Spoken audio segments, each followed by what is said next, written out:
Hello दोस्तों, स्वागत है आपका हमारे न्यू वीडियो में। इस वीडियो में मैं आपको एंगुलर प्रोजेक्ट को सेटअप करना और हम अपने फर्स्ट प्रोजेक्ट को कैसे क्रिएट करेंगे एंड उसे कैसे रन करेंगे, सारी ए टू जेड डिटेल्स यहाँ समझाऊंगा। एंड आपको कहीं और जाने की जरूरत नहीं है। इस वीडियो में आप इतना ट्रेन हो जाओगे कि आपको कभी लाइफ में दिक्कत नहीं आएगी। चलिए इस वीडियो को शुरू करते हैं। दोस्तों, यहाँ मैं अभी एंगुलर की वेबसाइट में हूँ, angular.io मैंने टाइप करके वहां पे घुसा हूं, लेकिन हमें इसमें फिलहाल नहीं जाना। सबसे पहले हमें जो काम करना है वो है Node.js को इंस्टॉल करना। तो Node.js मैंने सर्च कर लिया ब्राउजर में एंड अभी इसे मैं खोल लूंगा एक दूसरे लिंक में। एंड यहाँ चैट जीपीटी भी चल रहा है जो मुझे इन्फॉर्मेशन दे रहा है Node.js क्या है क्या नहीं है। अगर आप चाहते हैं तो यहाँ से भी रीड कर सकते हैं, बट हम चलते हैं Node.js में। Node.js बेसिकली पहले कहाँ यूज होता था, मैं आपको शॉर्ट में बताऊंगा कि Node.js क्या है। तो Node.js पहले दोस्तों ब्राउजर के अंदर में यूज होता था एंड क्रोम का V8 इंजन में यूज होता था ज्यादातर। उसके बाद इसकी पोटेंशियल को देखने के बाद इसे बाहर निकाल दिया ब्राउजर से एंड इसे एक स्टैंड अलोन बना दिया गया एज ए सर्वर। तो इसे हम अभी लोकली भी इस्तेमाल कर सकते हैं डाउनलोड करके, जैसे आप देख पा रहे होंगे यहाँ पे डाउनलोड के ऑप्शन है। एंड इसके थ्रू हम अपने क्लाइंट एप्लीकेशन के लिए एपीआईज बना सकते हैं बैकएंड की तरह। तो दोस्तों ये बहुत ही ज़्यादा पावरफुल हो चुका है आज की डेट में। इसमें हमें npm पैकेजेस भी मिल जाते हैं जिससे हम बाकी पैकेजेस को इंस्टॉल कर पाएंगे, क्योंकि जो भी पैकेज आप इंस्टॉल करने जाओ वो आपको बोलेगा कि npm के जरिए से कर लो। npm basically node package manager है। तो दोस्तों ये एक बेनिफिट मिलता है इस पैकेज के अंदर, इस पूरे सर्वर के अंदर। तो Node.js काफी हेल्पफुल है इस कैटेगरी में।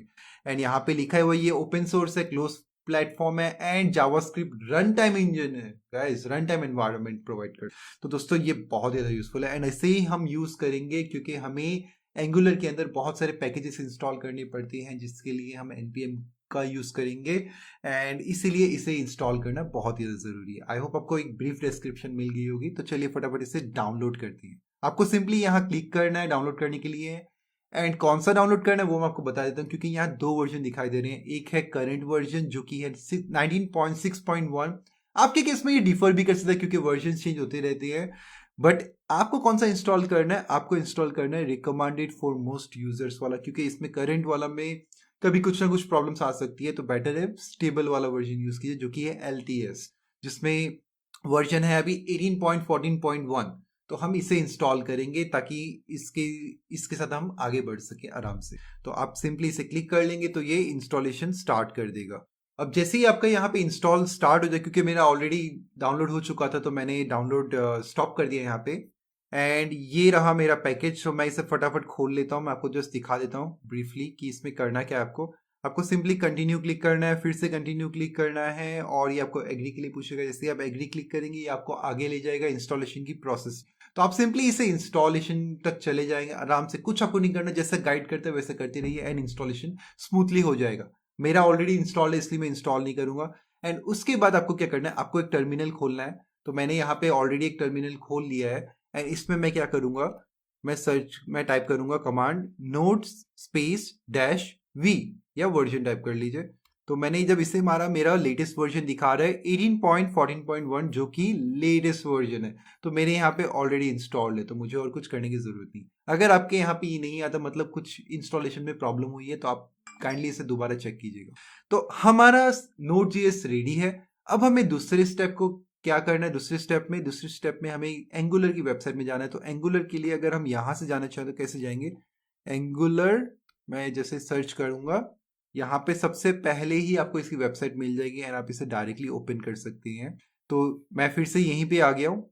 मैं Node.js को भी एक बार के लिए बंद कर देता हूँ एंड यहाँ पे आपको क्या करना है, यहाँ पे मैं चाहता हूँ try angular and try your first step, लेकिन मैं डॉक्यूमेंटेशन में जाऊँगा और गेटिंग स्टार्टेड में चलेंगे। ठीक है, सेटअप में चलेंगे एंड सेटअप में जाने के बाद जैसे ही मैं स्क्रॉल डाउन करता हूँ तो इंस्टॉल करने के लिए एंगुलर को मुझे इसकी CLI को इंस्टॉल करना पड़ेगा npm के थ्रू ना। आप ये देख रहे हैं ये कमांड में npm जो लगा है ये तभी काम करेगा जब आप Node.js को इंस्टॉल करोगे। हालांकि और भी प्रोसेस है लेकिन Node.js वाला सबसे बेटर वे है आज की डेट में। तो हम इसके थ्रू ये पैकेज को इंस्टॉल करेंगे। तो सिंपली मुझे क्या करना है, मुझे इस पे क्लिक कर लीजिए या डायरेक्टली इसे सिलेक्ट करके कॉपी कर लीजिए एंड उसके बाद आपको ब्राउजर में जाना है। कहीं से भी आप इसे इंस्टॉल कर सकते हैं क्योंकि इसमें इस कमांड में -g लिखा हुआ है। -g का मतलब ग्लोबली इंस्टॉल कर रहे हैं आप। तो npm install -g globally install करें, पैकेज का नाम @angular/CLI, तो ये हमें इंस्टॉल करना है। तो आप सिंपली इसे हिट कीजिएगा और ये इंस्टॉल हो जाएगा, कोई दिक्कत नहीं आएगी। ठीक है, मेरा ऑलरेडी इंस्टॉल्ड है इसलिए मैं इसे रन नहीं करूंगा अभी, तो मैं इसे काट देता हूँ।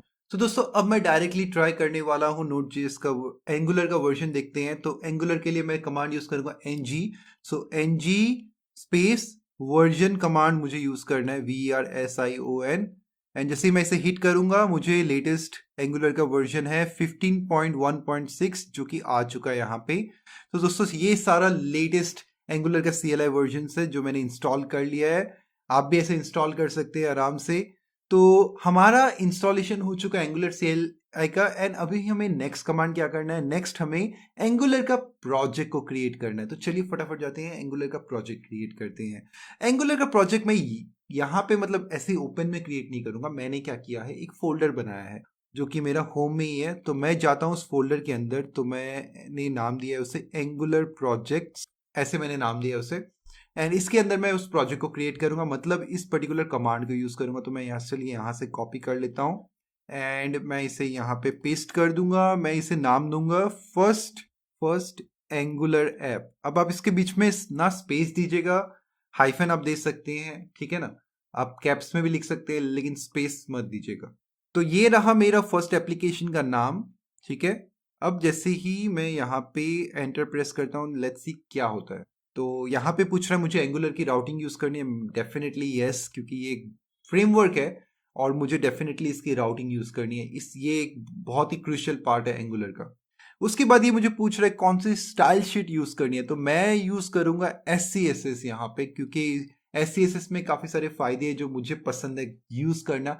हालांकि आप CSS भी यूज कर सकते हैं या फिर SASS और बाकी सारी चीजों भी देख सकते हैं, लेकिन मैं इसके थ्रू ही जाऊंगा। अब यहाँ पे क्या दिक्कत आ रही है, तो दोस्तों कुछ परमिशन की इशू आ गई थी, बट नॉट टू वरी, आपको सिंपली ये कमांड रन करना है एंड इसके बाद परमिशन की इशू सॉल्व हो जाएगा। अगर आपको भी ये प्रॉब्लम फेस हो रही है, क्योंकि मेरे NPM के प्रीवियस वर्जन में शायद कुछ इशू है, पता नहीं, बट एनीवेज ये अभी इंस्टॉलेशन के लिए आगे जा रहा है। आपको इस पर ध्यान नहीं देना, अगर कोई ऐसा कोई एरर नहीं आता तो, एंड आप सिंपली आगे जा सकते।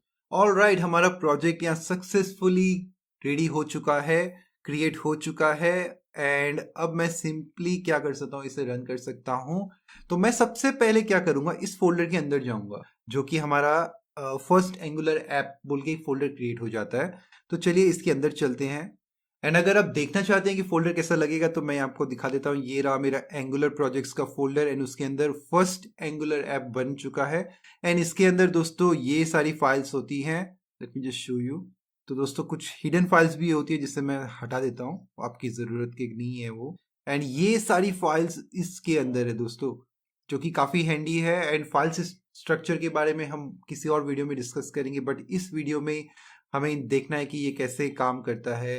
एंड दोस्तों यहाँ पे नोड मॉड्यूल्स खुल चुका है जिसके अंदर काफ़ी सारे मतलब जितने भी पैकेजेस इंस्टॉल हुए सब इसके अंदर आ जाते हैं। तो ये एक बहुत बड़ा बेनिफिट है। एंड लेट्स सी, इसे रन करके देखते हैं कैसे काम करेगा और हमें क्या इंस्टॉल करना पड़ेगा इसे रन करने के। तो मैं क्या करूंगा, मैं भी इस फोल्डर के अंदर डायरेक्टली जाऊंगा। मैं यहाँ से चलता हूँ cd./ एंड देन उसके बाद फोल्डर का नाम जो कि ये पर्टिकुलर वाला है, तो इसे पेस्ट कर देता हूँ, एंटर करते हैं। तो मैं भी इस फोल्डर के अंदर पहुंच चुका हूँ। एंड अभी मुझे क्या करना है, मुझे पहले तो एक कोड एडिटर को इंस्टॉल करना है, एंड इसके लिए मैं विजुअल स्टूडियो कोड का इस्तेमाल करूंगा। हालांकि आप कोई भी और कोड एडिटर यूज कर सकते हैं, लेकिन विजुअल स्टूडियो कोड फ्री है फर्स्ट ऑफ ऑल, एंड बहुत ज़्यादा पावरफुल है।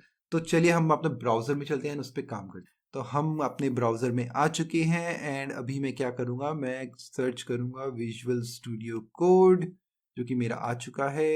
एंड मैं फर्स्ट वाली को खोल लेता हूँ, या फिर आप डाउनलोड लिंक में डायरेक्टली जा सकते हैं। तो दोस्तों ये भी एक free and open source program है जिसे आप जहाँ चाहे इस्तेमाल कर सकते हैं, मतलब इंस्टॉल कर सकते हैं। विंडोज़ के लिए भी है, मैक के लिए भी है, एंड ये माइक्रोसॉफ्ट ने डेवलप किया, तो बहुत ही बड़ी कंपनी है दोस्तों, कोई दिक्कत नहीं है इसमें। मैं काफ़ी सालों से इसे यूज़ कर रहा हूँ एंड ट्रस्ट मी बहुत ज़्यादा यूजफुल। तो दोस्तों इसे इंस्टॉल करने के लिए यहाँ पे विंडोज़ के लिए दिया हुआ, आप सिंपली यहाँ क्लिक कीजिए, आपको इंस्टॉल हो जाएगा। मैक के लिए यहाँ कीजिए, या फिर लिनक्स के लिए यूज़ करनी तो यहाँ से कर सकते। अब जैसे मुझे मैक के लिए करना है तो मैं सिंपली यहाँ से क्लिक करूंगा और ये इंस्टॉलेशन चालू हो जाएगा। Thanks for downloading, and installation चालू हो चुका है, बट मेरे पास ऑलरेडी इंस्टॉल्ड है तो मैं इसे आगे नहीं बढ़ाऊंगा। सिमिलरली आप इसे इंस्टॉल कर लीजिएगा अपने आप। अब मैं इसे डायरेक्टली खोल देता हूँ। तो दोस्तों मैंने अपना विजुअल स्टूडियो कोड खोल लिया है एंड कुछ इस प्रकार ये दिखाई देगा। तो यहाँ पे ये अभी खाली प्रोजेक्ट, मतलब कुछ प्रोजेक्ट मैंने खोल के नहीं रखा, ब्लैंक है एकदम। तो यहाँ पे आपको काफ़ी सारी फैसिलिटीज मिलती है, आपको एक्सप्लोरर मिलता है, उसके बाद सर्च करने के लिए ऑप्शन मिलता है, देन और भी काफ़ी चीज़ें हैं। एक्सटेंशन एक बहुत बड़ी मतलब चीज़ है जो आपको यूज़ भी करना है, क्योंकि हम इसमें अगर एंगुलर के साथ काम करें तो हमें एंगुलर की कुछ कुछ चीज़ें चाहिएंगी, जैसे कि जब भी हम कोई टैग लिखते हैं HTML का लिखते हैं या फिर एंगुलर के लिए कुछ काम करते हैं, तो वो आइडेंटिफाई कर पाए कि ये एंगुलर का प्रोजेक्ट है, उसके रिलेवेंट वो हमें कुछ हिंट्स दे जो भी हमें चाहिए, या कुछ एरर कर रहे हैं तो पहले ही बता दे कि ये एरर है। तो उस चीज़ों के लिए हमें कुछ कुछ इंस्टॉल करने पड़ेंगे। तो उसके लिए हम जाएंगे एंगुलर लैंग्वेज सर्विस, मुझे इंस्टॉल करनी है, या फिर मैं एंगुलर टाइप करता हूँ, देखता हूँ मैंने क्या क्या इंस्टॉल किया हुआ है, आपको सारी दिखाता हूँ। तो सबसे पहले मैंने किया है एंगुलर लैंग्वेज सर्विस। अब ये क्या करता है, आपको सिंपली अगर जाना, आप यहाँ पे स्क्रॉल कीजिए, यहाँ पे बेसिकली आपको सारी ऑप्शंस मिल जाएंगे, जैसे कि टाइप स्क्रिप्ट के रिलेटेड जो भी आप लिखेंगे तो वो आपको आइडेंटिफाई कर लेगी, ठीक है ये टाइप स्क्रिप्ट कोड है वगैरह है। देन उसके बाद और भी कुछ कुछ चीज़ें हैं, ये आपको टेम्पलेटिंग में भी काम करे, जैसे मैंने कहा था कि HTML के जब आप लिखेंगे तब ये आपको टेक्स्ट को क्लोज करने में, मतलब काफ़ी सारे हिंट्स प्रोवाइड कर सकते हैं। तो आप इसके बारे में काइंडली यहाँ पे पढ़ सकते हैं, और इसे यहाँ से सिंपली इंस्टॉल कर लीजिएगा। मेरे में ऑलरेडी इंस्टॉल है तो मैं इसे आगे नहीं बढ़ाऊंगा। उसके बाद एंगुलर स्नाइपेट अगर मैं इंस्टॉल करूँ तो यहाँ पे फिलहाल तो वर्जन 13 है, कोई बात नहीं, सिमिलर ही होगा, कोई दिक्कत नहीं है। अगर आपके पास कोई और वर्जन आ रहा है तो सिंपली आप उसके लिए थ्रू भी जा सकते हैं, कोई दिक्कत वाली बात नहीं है। तो मैंने इसे इंस्टॉल कर चुका हूँ मैं इसमें, एंड यहाँ पे आपको काफ़ी सारी चीज़ें मिल जाती है। आप देख सकते हैं यहाँ पे स्नाइपेट के अंदर आपको इनलाइन ऑप्शंस मिलेंगे, मतलब काफ़ी बेसिकली आपका टेम्पलेट लिखने का तरीका जो है आराम से आइडेंटिफाई हो जाएगा एंगुलर स्नाइपेट के ज़रिए से। देन उसके बाद एंगुलर एसेंशियल्स भी आप यूज़ कर सकते हैं, हालांकि इन सब में ज़्यादा कुछ मेन डिफरेंस नहीं है, क्योंकि आप यहाँ देखेंगे Angular version 13 snippet. Angular language service जो है वो टेम्पलेट्स के लिए मोस्टली यूज़ होती है, एंड उसके बाद और भी काफ़ी सारी चीज़ें, जैसे कि एंगुलर एसेंशियल जो है ये है यूज़फुल फॉर एंगुलर डेवलपमेंट। किस प्रकार भाई अगर हम जानना चाहें तो, क्योंकि हमें अगर पैकेज इंस्टॉल करें डेफिनेटली हमें ये पता होना चाहिए कि हम क्यों कर रहे हैं। हालांकि पहले ये लोग यहाँ पे कुछ एग्जांपल्स दे देते थे, बट आई थिंक अभी शायद एक लोगों ने एग्जांपल्स हटा दिए हैं, बट नॉट टू वरी, अगर आप चाहें तो इसे इंस्टॉल कर सकते हैं, कोई बात नहीं। बट इतना कुछ इंपॉर्टेंट भी नहीं अगर आप नहीं करते। मेन है एंगुलर लैंग्वेज सर्विस इंपॉर्टेंट है, और एंगुलर स्नाइपेट आप एक कर लेंगे तो बेटर रहेगा। एंड देन उसके बाद उसके अलावा आई डोंट थिंक कुछ इतने ज़्यादा रिक्वायरमेंट है, बाकी सब थीमिंग से रिलेटेड आप कितना अच्छा सुंदर बना सकते हैं उसके लिए, दैट्स इट। तो मैं इससे बाहर निकलता हूँ, और अगर आपको ज़्यादा डेप्थ में जानना है तो सिंपली आप एक काम कीजिएगा, आप यहाँ पे लिखिएगा ऑसम एंगुलर, ठीक है, awesome angular extensions for visual studio code. And यहाँ पे भी आपको काफ़ी सारे ऑप्शंस मिल जाएंगे, जैसे किसी किसी ने लिखे होंगे कि आपको क्या क्या इंस्टॉल करनी चाहिए। तो सिंपली आप वहाँ जाके भी देख सकते हैं कि क्या क्या मोस्टली यूज़ होते हैं। ऑलराइट, प्रीटियर मोस्टली जैसे कोड को सुंदर तरीके से ऑटोमेटिक अलाइन कर देगा, उसके लिए यूज़ होता है। And Angular two switcher, well मैं इसे ज़्यादा इस्तेमाल नहीं करता, बट आप कर सकते हैं चाहे तो। इसके बारे में पढ़ भी सकते हैं यहाँ पे। लैंग्वेज सर्विस ऑब्वियसली जैसा मैंने कहा, एंगुलर स्नाइपेट जैसा मैंने कहा कि वो इम्पॉर्टेंट है, ठीक है।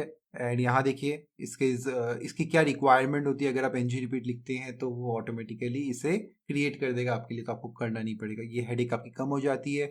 एंगुलर सर्विस में वो मोस्टली टेम्पलेट्स के लिए काम करता है। आप यहाँ पे देख पाएंगे जी, आपका अगर कुछ टेक्स्ट लिखते हैं तो वो आपको सजेशन दे देगा, something of that kind. Okay, तो ये सारी चीज़ें हैं, आप जा सकते हैं इसके थ्रू अगर आपको चाहिए तो। एनीवेज हमारा काम फिलहाल हो चुका है, हमने इंस्टॉल कर लिया है, हमने देख लिया है कि भाई कैसा दिखता है। एंड यहाँ पे एक और इम्पॉर्टेंट चीज़ है, तो यहाँ पे अगर मुझे टर्मिनल से डायरेक्टली अपने प्रोजेक्ट को विजुअल स्टूडियो कोड में खोलना है तो उसके लिए एक चीज़ करनी पड़ेगी। तो दोस्तों हमारा विजुअल स्टूडियो कोड तो अब खुल चुका है, अब सबसे इंपॉर्टेंट चीज़ करनी बाकी है, जो कि मैक यूजर्स के लिए ज़्यादा इंपॉर्टेंट है, क्योंकि विंडोज यूजर के लिए यहाँ पे काम हो जाता है मोस्टली। आपको सिर्फ इतना टाइप करना है, आपको ब्राउजर में जाना है एंड आपको कोड स्पेस डॉट टाइप करना है और एंटर प्रेस कर देना है उस फोल्डर के अंदर जाने के बाद। तो जैसे कि हम ऑलरेडी फर्स्ट एंगुलर ऐप के अंदर में है, तो हमें सिर्फ ये कमांड टाइप करना है कोड स्पेस डॉट, एंड ये प्रोजेक्ट विजुअल स्टूडियो कोड में ऑटोमेटिकली खुल जाएगा। कितनी बड़ी चीज़ है। लेकिन मैक यूजर्स के लिए जब आप पहली बार विजुअल स्टूडियो कोड को इंस्टॉल कर रहे हैं तब आपको ये ज़रूरत पड़ेगी। तो उसके लिए क्या करना पड़ेगा, यहाँ पे शो ऑल कमांड्स का ऑप्शन दिया हुआ, तो मैं इसमें सिंपली चला जाता हूँ, command plus shift plus P, I think इसे टाइप करना है, यस। जब मैंने इसे टाइप किया, आपको सिंपली कोड टाइप करना है यहाँ पे, एंड सबसे पहले भी आ सकता है या बाद में भी आ सकता है। मेरे यहाँ पे ऑलरेडी किया हुआ है तो इसलिए सबसे पहले आ रहा है shell command install code command in path. तो ये डायरेक्टली यहाँ से पथ में कोड कमांड को डाल देगा। तो आपको सिंपली इसे क्लिक करना है एंड आपका काम हो जाएगा। तो मेरे में ऑलरेडी किया हुआ तो मुझे इसे नहीं करना, ठीक है ना। तो इतना सा काम आपको करना है। अगर आपको यहाँ टॉप में नहीं मिलता तो आप सिंपली सर्च कर लीजिएगा, स्क्रॉल कर करके आपको यहीं कहीं पे मिल जाएगा। तो बस इतना सा काम करेंगे एंड आपका रेडी हो जाएगा। एंड उसके बाद आप ब्राउजर में जाके सिंपली इस कोड को लिख के यहाँ पे एंटर क्लिक कीजिएगा। एंड आप ये देखिए मेरा प्रोजेक्ट खुल चुका है। पूरे प्रोजेक्ट के जितने भी फाइल्स एंड फोल्डर्स से सब यहाँ आ चुकी है विजुअल स्टूडियो कोड में। अब मैं यहीं से सारा काम कर सकता हूँ। मुझे टर्मिनल खोलना है, मैं यहाँ पे जाता हूँ, टर्मिनल में न्यू टर्मिनल मारूंगा, यहाँ पे मेरा टर्मिनल भी खुल जाएगा। तो मुझे एक्स्ट्रा से टर्मिनल में भी नहीं जाना, और मुझे प्रोजेक्ट की फाइल्स में जाके मैं एक एक को एडिट कर सकता हूँ, आराम से सब देख भी सकता हूँ। कलर्स भी अलग अलग है, चेंज भी कर सकता हूँ, थीम भी, सब कुछ यहीं से कर सकता हूँ। दोस्तों मुझे और कहीं भी जाने की जरूरत नहीं है। अब इस प्रोजेक्ट को रन करने की ट्राई करते हैं। रन करने के लिए क्या कमांड है, हालांकि मैं आपको ब्राउजर में भी दिखा देता हूँ। तो ब्राउजर में अगर हम जाते हैं एंगुलर वाले में, मैंने ऑलरेडी उसको काट दिया था शायद, नहीं ये रहा। तो दोस्तों ये रहा कमांड। आपको पहले प्रोजेक्ट फोल्डर के अंदर जाना है, फिर ये कमांड को रन करना है, ठीक है। ng serve dash dash open space बीच में है, ये करेंगे तो आपका प्रोजेक्ट इस तरीके से खुल जाएगा। अब आप डैश डैश ओपन भी लिख सकते हैं या फिर डैश ओ भी लिख सकते हैं। और ये डिफॉल्ट रन कहाँ होता है, लोकल होस्ट 4200 पे। तो हम इस पे रन करते हैं, चलिए देखते हैं। तो मैं अपने प्रोजेक्ट फोल्डर में जाता हूँ और इसे मैं बंद कर देता हूँ, टर्मिनल का भी हमारा कोई काम नहीं है। एंड यहाँ पे हमारे विजुअल स्टूडियो कोड में, हालांकि मैं यहाँ पे अपने प्रोजेक्ट फोल्डर के अंदर में ही हूँ, तो मैं सिंपली टाइप करूंगा ng serve space dash o. आप डैश डैश ओपन भी लिख सकते हैं, हालांकि मैं शॉर्ट फॉर्म ही यूज करूंगा। मैं अभी इसे एंटर करता हूं एंड बिंगो, हमारा पहला प्रोजेक्ट हमने सक्सेसफुली क्रिएट कर लिया। Congratulations to you guys. तो ये रहा हमारा फर्स्ट प्रोजेक्ट, जहां पे आपको बेसिक चीजें मिलती है, जो कि एंगुलर का बेसिक फ्रेमवर्क है, जो इन लोगों ने प्रिपेयर किया ताकि कोई बिगिनर अगर चाहे तो वो उसे यूज करना सीख सके। जैसे कि अगर आपको न्यू कंपोनेंट क्रिएट करना है, आप सिंपली यहाँ क्लिक कीजिए, आपको ये कमांड मिल रहा है, इस तरीके से आपको एक कंपोनेंट क्रिएट करना है। एंगुलर मटेरियल अगर आपको यूज करना है तो ये रहा उसका कमांड। PWA यूज करना है उसके लिए ये। सिमिलरली इन सब के लिए इस तरीके से यहाँ पे आ जाएगा सब कुछ, ठीक है। एंड उसके बाद अगर आपको एंगुलर के बारे में जानकारी लेनी है, कुछ और सीखना है, तो आप सिंपली यहाँ क्लिक कीजिए, आप एंगुलर के ट्यूटोरियल में पहुंच जाएंगे। एंड सिमिलरली आपको अगर CLI डॉक्यूमेंटेशन के बारे में जानना है तो आप यहाँ पहुंच जाएंगे। तो बहुत सारी चीजें इन लोगों ने सोच समझ के दी है ताकि आपको आसानी हो एज ए बिगिनर कि आप इसे आराम से जान पाए। तो बहुत ज़्यादा यूजफुल हो जाता है गाइस ये सारी चीज़ें मिलने से। तो ये रहा हमारा फर्स्ट प्रोजेक्ट। एंड इसकी कोड कहाँ पे मैं आपको सिंपली समझा देता हूँ, जस्ट कोड के बारे में जानेंगे। तो इसकी सारी कोड लिखी है अभी app.component.html फाइल, ये रही फाइल जहाँ पे ये पूरी कोड लिखी हुई है, ठीक है। तो अगर मैं यहाँ पे कोई भी चीज़ चेंज करूँगा वहाँ रिफ्लेक्ट करेगी, जैसे कि न्यू कंपोनेंट कहीं लिखा हुआ है, न्यू कंपोनेंट ये रहा। अब मैं यहाँ पे इसका नाम चेंज करता हूँ, न्यू कंपोनेंट्स कर देता हूँ, देखते हैं यहाँ चेंज होता है कि नहीं होता। और ये रियल टाइम में चेंज होगा दोस्तों, ये सबसे इंपॉर्टेंट चीज़ होती है एंगुलर की। हम वहाँ पे कुछ भी चेंज करेंगे ऑटोमेटिकली कंपाइल होकर फिर से यहाँ चेंज रिफ्लेक्ट हो जाएगा। जैसे कि यहाँ पे देखिए न्यू कंपोनेंट्स बोल के आ गए। तो फाइनली आई होप आपने सीख लिया कि हम एक प्रोजेक्ट को कैसे क्रिएट करेंगे एंगुलर में, पूरा सेटअप आपने सीख लिया है। तो ये रही हमारी वीडियो आज की एंड आई होप आपको मजा आया होगा सीखने में। So thank you so much for watching guys, and next video में मिलते हैं जहाँ पे मैं और इंटरेस्टिंग वीडियोस लेके आता हूँ एंगुलर के ऊपर, क्योंकि ये पूरी सीरीज है एंगुलर की, जरूर देखिए। और अगर आपको हमारी वीडियोस पसंद आ रही है तो इस वीडियो को लाइक दीजिएगा एंड चैनल को सब्सक्राइब नहीं किया तो जरूर सब्सक्राइब कर लीजिए। Thank you so much for watching guys, bye.